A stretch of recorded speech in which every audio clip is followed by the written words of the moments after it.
Hello, NEET aspirant. Welcome back again to another wonderful video. Today's video is going to be one question in your mind. I'm going to solve it. So you might be wondering, how do I have to prepare for the NEET examination? How can I make NEET examination kind of easier? So today's topic is going to be, how can you make your NEET exam preparations a bit easier. Suppose you might be preparing for 2023. In such cases, I'm going to tell you what are the things that you have to take into consideration in order to make your NEET preparation easier. So we have a lot of videos coming on for you, so you can always welcome to watch out the video, which is going to be really beneficial.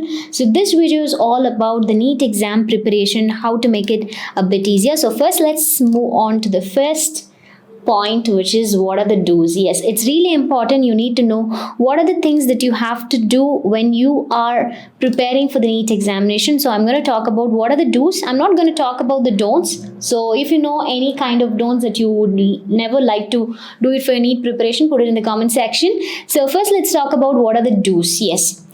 An early start is always proven to be beneficial. Yes, you always have to start a bit early. Suppose if you think to start off your preparation for your NEET examination by today, then that's the wonderful thing. Do not ever prolong, because procrastination is really a bad thing. So always start a bit earlier. And the second important thing, when you're going to go in for preparation, one important thing you should always follow during your preparation is learn, revise, and practice. So LRP. So you should always remember these three things in your mind.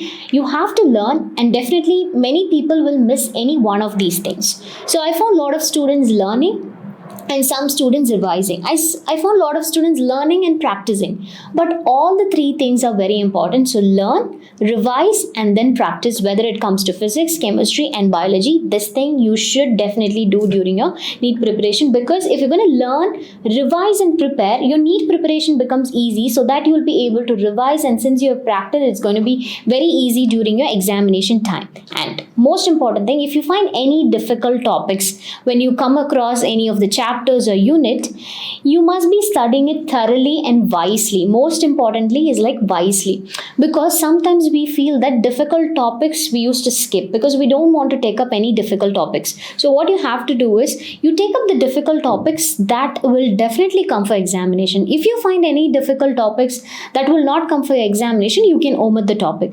But you should, if you're feeling someone like human physiology is the toughest topic for you, or if you're feeling plant physiology is the toughest topic for you, then in such cases, take those difficult topics which will definitely come for your examination, study it thoroughly and wisely, which means make a strategy of learning it a bit faster. So we have a video on how to learn everything faster. You can just watch it out, and break lengthy chapters. Suppose when we talk in case of biology, we talk in case of human physiology, which are very lengthy chapters. So in such kind of lengthy chapters, what you have to do is divide them into topics and subtopics. So example, let me give you. So there is a chapter called breathing and exchange of gases, and let's talk about body fluids in circulation. In that, what you can do is, one day you can study what's the structure of the heart. Initially, you can study about the blood plasma and the corpuscle with erythroblastis fetalis. This next day or some other time, you can take up heart structure and you can study about it. Next, you have to study about this SA node, AV node, a bundle of hairs, Purkinje fibers, the conducting systems you have to study. Then you have to study the cardiac cycle, and then study about the very specifically, you can study ECG, and then you can study the symptoms. So if you're finding some topics which are very, very large enough, just divide them into sections and then subsections, or topics and then subtopics. You can just divide it into that and study. You can apply the same for physics as well as for your chemistry.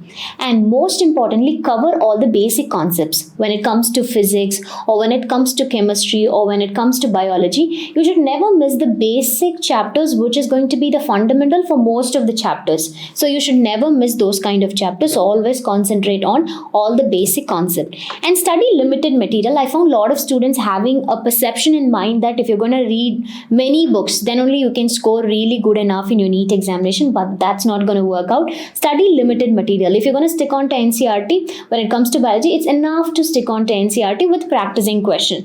When it comes to physics, you stick on to the referred materials, which we have a video on that, you can watch out. And when it comes to chemistry, I'm going to talk about the subject by strategy also for all of you. So this is all you have to do when you go in for your preparation, so that your preparation becomes a bit easy. The second one, subject wise approach. Yes, so you can choose whichever subject you are more comfortable, and you can take that, and you can give a limited number of time for it. Suppose if you're very good enough in biology, you can spend a little less time when you compare it with physics and chemistry, because when you go in for physics and chemistry, you really needed to know what is very very important. So I'm going to talk about the subject wise strategy.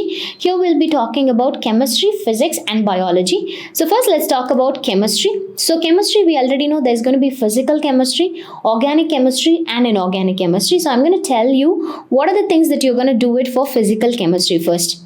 So for physical chemistry, practice as many questions as possible, because physical chemistry, you will not expect a lot of questions from your NCERT book. So reading NCERT, you can just make it as an optional one, but practice as many questions as possible, because that's the better way to handle physical chemistry. Follow your notes when you are preparing for physical chemistry. When you are in the phase of your preparation, of course you'll be making a notes for your understanding, so follow your notes. That's really really important. The next one is going to be organic chemistry. In organic chemistry, the most important thing is, suppose if you're learning one reaction, you have to make a personalized note, make it in a very concise way. So prepare your notes covering each and every topic, every reaction in detail. That's more important. And understand the mechanism of general reaction, which is a basic for most of the reactions, like ESR, NSR, nitration reactions, sulfonation reactions, all these things.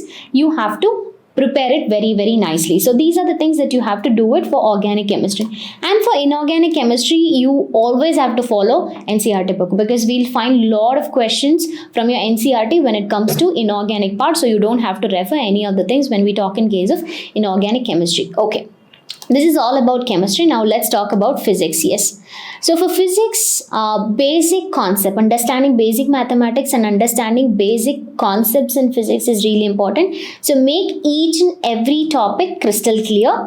And most important thing for a physics is practicing questions. So extensive practicing of question is very very important, because you're going to deal with a lot of numerical based questions. So it is very important that you practice a lot of question, and use your short notes if you made any for your quick revision at the time of your final revision, the last month or the 2 months before. If you're going to go in for, you always need to have your short notes, very specifically a formula sheet or some short tricks to do some kind of questions, and you definitely have to go in for. Okay, now the main important things come for us is, how do I have to solve questions? So you can solve questions which are solved in your classes, previous year question paper, especially past 33 years of question paper, and daily practice problems, and any of the modules that you have, you can definitely go in for this one also.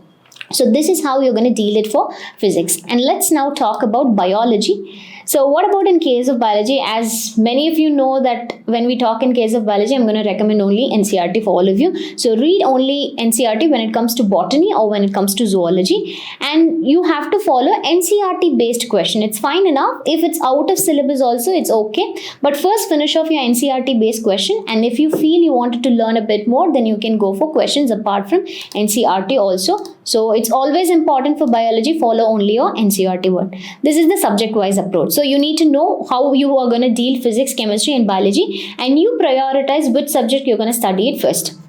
And there might be a problem when you go in for preparation. There might be backlogs. You might be planning to finish off some of the unit within this week. But what would happen is, you might at times not able to finish those unit within that week. So it might be a backlog for you. Then how are you going to compensate for the coming syllabus? So what you have to do is, suppose if you're going to spend 3 hours for physics, so if you have missed one of the topic or one of the chapter or one of the unit, so you have to extend a bit more time for physics, which means you have to sacrifice your time for your sleeping, and you have to spend 1 hour extra for the physics in order to compensate the backlogs that you have done in the previous week, which you were not able to complete it. So if you're not going to finish off your backlogs, things will be piled up. So you will feel a lot of things to study at the last minute. So always try to finish off everything on the same day itself. So cover backlogs with the current syllabus that you are proceeding on. The most important thing is previous year exam analysis. Yes. So as I already told you, whether it comes to physics, chemistry or biology, you need to solve a lot of questions in your physics. Almost 33 years question paper you have to go in for. So what do I have to do while solving previous year question? This is the main important thing you have to follow is, when you're solving a question, you'll come to know which subject you are very weak enough. Suppose you are solving a 3 hours question paper, a complete NEET question paper you're solving, physics, chemistry and biology. So what exactly happens is, you will be solving physics, chemistry and biology. Then you calculate accordingly how much you got in physics and chemistry and biology. So when you're calculating, if you're going to score less in physics, then you understand that's your weakest subject. If you score very good enough in your biology, then that's going to be your strongest subject. If you score moderately in chemistry, that's going to be your moderate one. This may vary according to each of the student. Now we understood the weaker subject and the stronger subject. So for the weaker subject, you have to check in again. Suppose let's take your weaker subject is physics. So go to each of the unit and check how many questions has come from each of the unit or each of a chapter, and which questions you attempted. Suppose you have attempted questions from some of the units, some questions you would have omitted, which means what are the units you went wrong, what are the units you weren't able to solve. That's going to be the weakest chapter or the weakest unit for you, or you are unaware of that. So note it down in the book. The same applies for chemistry and also for biology. So analyzing your previous year question paper is very, very important. So when you're solving a mock test or a previous year question paper, along with that, how many questions has come from this chapter, this unit in the past years, 30 years, accordingly you concentrate on that unit very, very specifically. That's also very, very important. So you'll get to know format of the questions in physics, chemistry and biology, and you will get to know what are the questions that have been repeated most of the times, and the weightage of topics and chapters. So which are the chapters that are very important, and mostly concentrate on numericals. And the most important, many used to forget this thing, is assertion reason type of questions. Even if a topper, so you would always feel that this type of question is very difficult to solve, because we think that's correct, but at times it will go definitely wrong also. So this AR specially type of questions, when you're going to solve only, you're going to understand. So understand how many questions had come from the previous topics or chapters, how many questions have been repeated always, what's the format of the question when it comes to physics, chemistry and biology, and concentrate a lot on the numerical and AR type of questions. So you have to do a previous year question paper analysis. Subject-wise important topics. So this is very important. So we have a separate video on what are the important topics from physics, chemistry and biology. You can watch out that also. So subject-wise important topics in physics, what are the important chapters, units or important topics you need to know. Chemistry also and physics also. Of course, you'll get to know when you're going to solve a previous year question paper itself. You'll get to know which chapter has maximum number of questions. And we have available all the time all the informations about number of questions in each of the units and chapters available online for you. So you can just check on to that and you can start preparing for the important topics or important chapters or important units.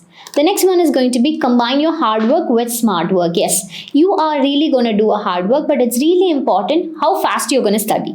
So do a hard work with a smart work. So you don't have to sit 24 hours, sit and study the whole things together. That's not going to be possible. So do a smart work strategy. So what you can do is, how you can study it a bit faster. Suppose if you're studying breathing and exchange of gases. So after studying, take up a mock test and give a test in the mock test itself, so that you will understand. After completing your mock test, you have to analyze what are the core topics you have written very nicely, which silly mistakes you have made in the same unit or in the chapter or in the topic. So based on that, you're going to analyze your hard work as well as your smart work, and you'll come to a conclusion where you go behind. So this is really important. So now let's talk about the seventh one, personalized note. Yes, when you are in your NEET exam preparation, I'm going to tell you the real truth is that you cannot follow most of the time some of the materials. So some people will be more comfortable when they make the notes. That's why it's easy for them to be easily understandable according to their writing. So always make a personalized note. A personalized notes need not to be more than a book.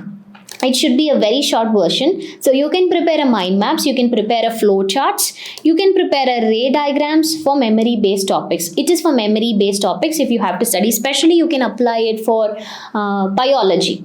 and make comparative charts for two or more relatable topics, terms, or processes. This you can use for chemistry and little bit for physics and mostly for biology also.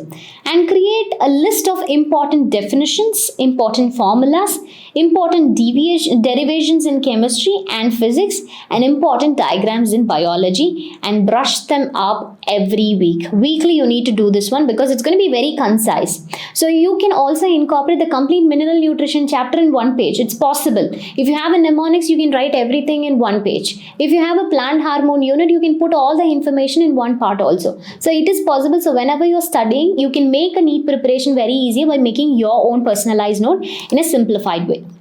The next one is going to be best revision tools. This is what I'm going to tell you.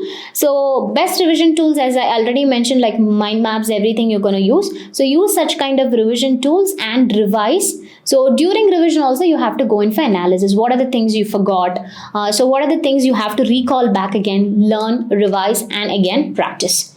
So now let's talk about the next point, which is important. Track your process. Do better than yesterday. That's really important. So not only studying and revising is important, how you're performing. So if you have scored some 500 before or 400 before, the next week are you be able to score a little bit 500 or 550 plus, 600, 650 plus. So track your process, do better than the previous day that you were doing it. So this is important. You always have to track your process during a NEET preparation, and always set daily targets that you have to finish this unit, this topic within today itself, finish off that day.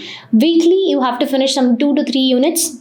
Monthly, have a goal of finishing suppose 11th book or 12th book, whatever it is. So plan it accordingly. And the most important thing when you're doing these goals, hurrying will get you nowhere. So do not be in a hurry of finishing the syllabus, but concentrating on the important topics matters a lot. So this is all you have to do in order to make your NEET exam preparation easier, starting off with the do's that I've been talking about, the subject-wise approaches, and covering your backlogs with the current syllabus and previous year exam analysis that you're going to do, and subject-wise important topic you're going to take it up, and combining your hard work and your smart work, and of course making a personalized note, and also revising and using revision tools, and then tracking of your process, doing better than the yesterday, and finally hurrying will never make and set daily, weekly, and your monthly goals properly set for you. So this will definitely going to make your NEET preparation very, very easier. So this is according to me, what I've thought is like this can make definitely NEET exam preparations easier. So if you student who are preparing for NEET examination, what do you find NEET exam preparation is going to be easier if you're going to do some strategies or something? So put it in the comment section. Thank you all of you for joining.